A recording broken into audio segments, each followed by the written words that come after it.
Hello everyone, welcome to our YouTube channel Areva Genius. तो आज हम पढ़ेंगे DPSP, that is directive principles of state policy and fundamental duties. तो उससे पहले हम शुरू करें, ये रहा मेरा इंट्रोडक्शन। मैं हूँ Shubham Sharma. I have done BTech in electronics and communication, right now selected under Ministry of Health and Family Welfare. I have qualified various center and state written exams, state government written exams such as RPFSI, Haryana Taxation Inspector, FCAT, RRB, and some SSC exams and other exams also. तो चलिए हम पढ़ते हैं। देखिए, directive principles of state policy. सबसे पहले आपके लिए इम्पोर्टेंट होगा कि ये कौन सा आर्टिकल है, कि कौन से आर्टिकल हैं जो directive principles of state policy से डील करते हैं। देखिए, आर्टिकल 36 to 51 आपसे डायरेक्ट क्वेश्चन पूछा जाएगा कि directive principle of state policy वो किस आर्टिकल किस पार्ट में मेंशन है, तो वो होगा आपका पार्ट 4 में। आपको ये भी ध्यान रखना है, तो आप प्लीज़ ये भी याद रखेंगे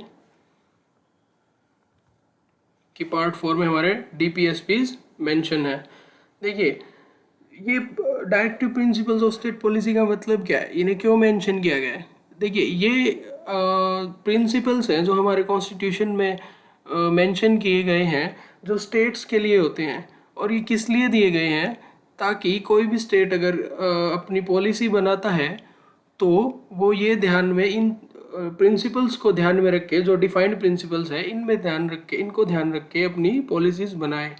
देखिए, ये मैंडेटरी नहीं होते हैं कोर्ट में, जैसा कि फंडामेंटल राइट्स हमारे कोर्ट में आप चैलेंज कर सकते हैं अगर आपको नहीं मिल रहा है, और वो एनफोर्स्ड बाय कोर्ट्स होते हैं। पर डीपीएसपी में ऐसा कुछ नहीं है।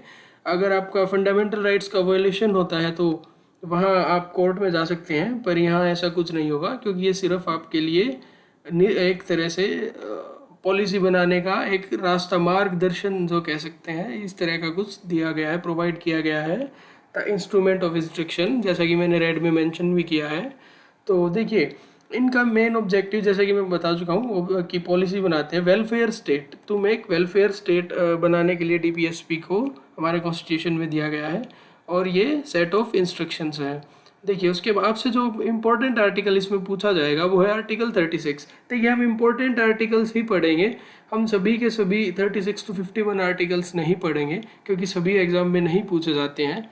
तो हम इम्पोर्टेंट आर्टिकल्स को ही ध्यान में रखते हुए जो प्रीवियस ईयर क्वेश्चन में पूछे गए हैं वो पढ़ेंगे। और देखिए, मैं आपको बता चुका हूँ, येलो कलर से जो भी हाईलाइटेड हमारा पोर्शन है और जो रेड में हमारे टेक्स्ट हैं वो सुपर इम्पोर्टेंट है। वो डायरेक्ट क्वेश्चंस आपसे एज इट इज़ एग्जामिनर पूछेगा, तो आप इनको तो ज़रूर याद करके जाएं। तो देखिए, आर्टिकल 36 डेफिनेशन है डायरेक्टिव प्रिंसिपल की जो बताया गया है। तो आपसे यही पूछेगा कि which article mentions about the directive principles, definition of directive principle, तो वो होगा आर्टिकल 36। फिलहाल आप सिर्फ यही आर्टिकल याद करेंगे। और देखिए, डीपीएसपी, इसको शॉर्ट में लिखा मैंने, directive principles of state policy को। आर्टिकल 37 बताता है कि ये पार्लियामेंट में ही अमेंड किए जा सकते हैं।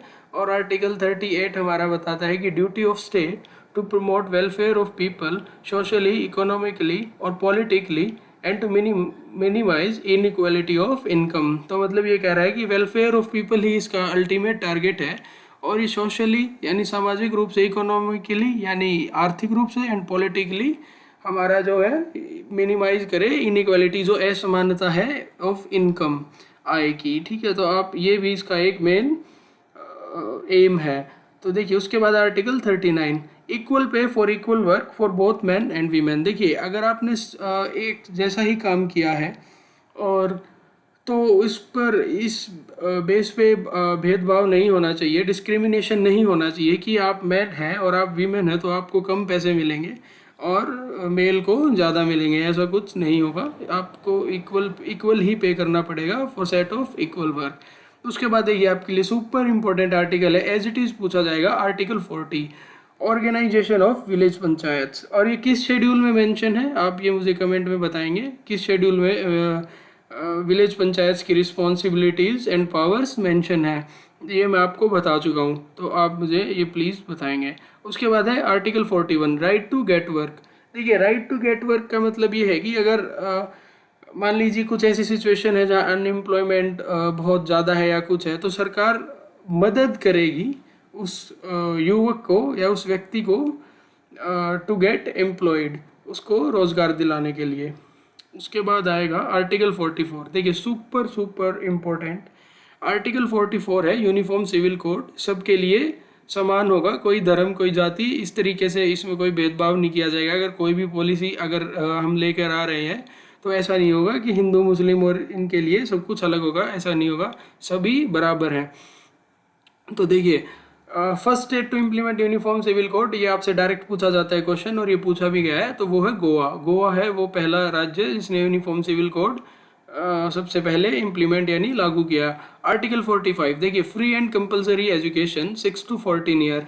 जी हाँ, देखिए हम पढ़ चुके हैं ये फंडामेंटल राइट्स में भी article 21A free and compulsory education, that is article 21A added through 86th amendment of 2002।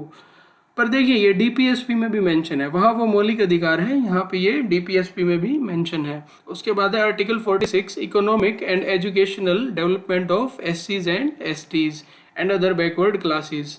Economy यानी आर्थिक रूप से और शिक्षा के रूप से, शैक्षिक यानी रूप से हम कह सकते हैं शैक्षणिक रूप से एससी और एसटीज का, शेड्यूल्ड कास्ट और ट्राइब्स का और अदर बैकवर्ड क्लासेस पिछड़ी जातियों का विकास। Article 48 to develop environment and wild life by organization of agriculture and animal husbandry and prohibition of cow slaughter. देखिए इसमें बताया गया है कि आपको ये भी ध्यान में रखना चाहिए कोई भी पॉलिसी बनाते हुए कि हमें अपने एनवायरनमेंट का ख्याल रखना है, वाइल्ड लाइफ का भी ध्यान रखना है हमें, और एनिमल हस्बेंड्री। और देखिए काउ स्लॉटर यानी जो गौ हत्या है उसको भी यहाँ प्रोहिबिट किया गया है, यहाँ मना किया गया है।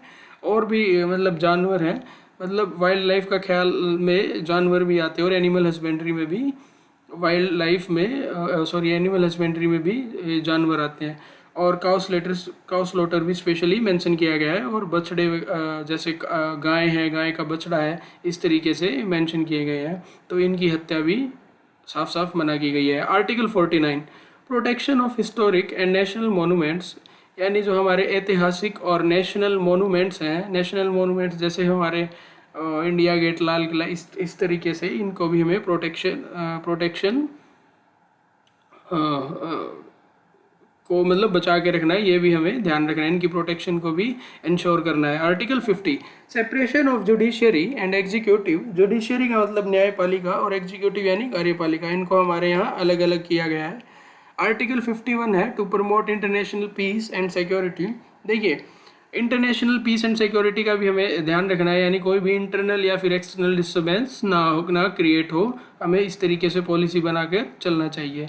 उसके बाद हम चलते हैं फंडामेंटल ड्यूटीज़ पे। देखिए मोस्ट इंपॉर्टेंट, सबसे पहले तो आपसे यही पूछा जाएगा फंडामेंटल ड्यूटीज़ किस पार्ट में मेंशन है, तो पहला आपका जवाब जो होगा वो है पार्ट 4A। और उसके बाद आपसे पूछा जाएगा कि कितनी फंडामेंटल ड्यूटीज़ है हमारे यहाँ मेंशन कॉन्स्टिट्यूशन में, वो है 11 फंडामेंटल ड्यूटीज़। देखिए और ये सभी ड्यूटीज़ हैं जो सिटीजन की है। देखिए फंडामेंटल ड्यूटीज़ को आप फंडामेंटल राइट्स से बिल्कुल भी कंफ्यूज मत करिएगा।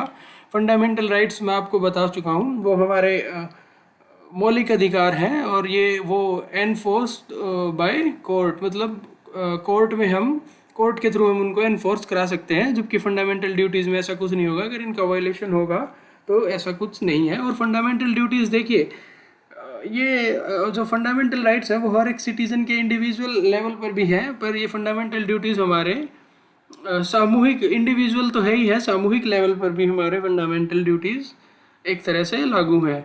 तो देखिए सबसे पहले आपसे यही पूछा जाएगा, मैंने बताया part 4A added by on the recommendation of Sardar Swaran Singh committee, ये आप ध्यान रखेंगे। और कौन सा अमेंडमेंट था ये मैं आपको पहले भी बता चुका हूँ, 42nd अमेंडमेंट ऑफ 1976। और देखिए these are the every duties of citizen of India, और ये आर्टिकल 51A जो है वो है फंडामेंटल ड्यूटीज़ को हमारे दर्शाता है। देखिए उसके बाद हम पढ़ेंगे हमारी फंडामेंटल ड्यूटीज़। आपको सभी याद करने की ज़रूरत नहीं है, जो इम्पोर्टेंट है मैं आपको बता चुका हूँ, ये रेड में है, और जो भी मैंने अभी बोला है आपको उसके बाद देखिए बस आप ये पढ़ लीजिए फॉर नॉलेज पर्पज ओनली। देखिए abide by the constitution, constitution के अनुसार ही चलना होगा, एंड रिस्पेक्ट इट्स आइडियल्स, इसके सिद्धांतों को, and institutions and national flag and national anthem, इन सभी का सम्मान भी करना पड़ेगा और इन्हीं के अनुसार हमें चलना होगा। To follow the noble ideas which inspired our national struggle for freedom, ठीक है, हमारे जो भी आइडियल्स हैं जो उन्होंने हमें प्रेरणा दी है नेशनल स्ट्रगल फॉर फ्रीडम के लिए, उनको भी फॉलो करना हमें चाहिए। और to uphold and protect the sovereignty, unity and integrity of India, इसको भी हमें यूनिटी, इंटीग्रिटी एंड सॉवरेनिटी को भी सर्वोपरि रखना होगा, हमें रखना चाहिए। उसके बाद है defend the country and render national service when called upon two do so.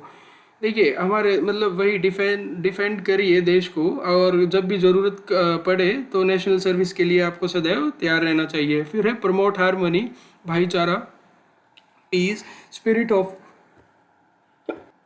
Common brotherhood amongst all the people of India, ये हमारा हारमोनी और भाईचारा हमारा बना रहना चाहिए। Value and preserve the rich heritage of the country's composite culture, country के culture और हेरिटेज, इस विरासत को भी हमें संभाल कर रखना चाहिए। उसके बाद है to protect and improve the natural environment including forest, lakes, rivers and wild life, इन सभी को भी हमें प्रोटेक्ट करना चाहिए। Develop scientific temper, humanism and the spirit of inquiry and reform. उसके बाद है safeguard public property and to abjure violence, हमें वायलेंस भी, एब्जॉर मतलब यहाँ त्याग देना, छोड़ देना से होता है, तो वो भी त्याग देना चाहिए। Strive towards excellence in all spheres of individual and collective activity so that the nation constantly rises to higher levels of endeavor and achievement, मतलब हमें एक्सीलेंस की तरफ ही बढ़ना चाहिए और कलेक्टिव एफर्ट्स हमारे होने चाहिए ताकि हमारा देश उन्नति और प्रगति करे। उसके बाद है provide opportunities for education to his child और ward between the age of 6 and 14 years, ये मैं आपको पहले भी बता चुका हूँ। ये ड्यूटी वैसे 86 कॉन्स्टिट्यूशनल अमेंडमेंट 2002 जो भी है, ये मैं आपको आर्टिकल 21A में पढ़ा चुका हूँ। हमारा वैसे 6 to 14 एज ग्रुप के लिए जो एजुकेशन है वो फंडामेंटल राइट है according to article 21A added by 86 constitutional amendment act 2002। तो देखिए ये थी हमारी फंडामेंटल ड्यूटीज़। हम नेक्स्ट लेक्चर में पढ़ेंगे प्रेसिडेंट एंड इट्स पावर्स। और अगर आप प्रीवियस लेक्चर्स को हमारे रिवाइज करना चाहते हैं तो आप मेरा टेलीग्राम चैनल ज्वाइन कर सकते हैं। मैं वहाँ क्विज फॉर्म में क्वेश्चंस पुट करता हूँ, तो इससे आपको रिवाइज करने में हेल्प मिलेगी हमारे प्रीवियस सेशंस को। और फ़िलहाल के लिए बस आप अपना ख्याल रखिए और हमारा channel like, share and subscribe कीजिए। और मेरे टेलीग्राम चैनल का लिंक हमारे डिस्क्रिप्शन बॉक्स में प्रोवाइड किया गया है शुभम शर्मा से कॉन्टैक्ट करके। और फिलहाल के लिए बस अपना ख्याल रखिए and get your self vaccinated. Thank you all.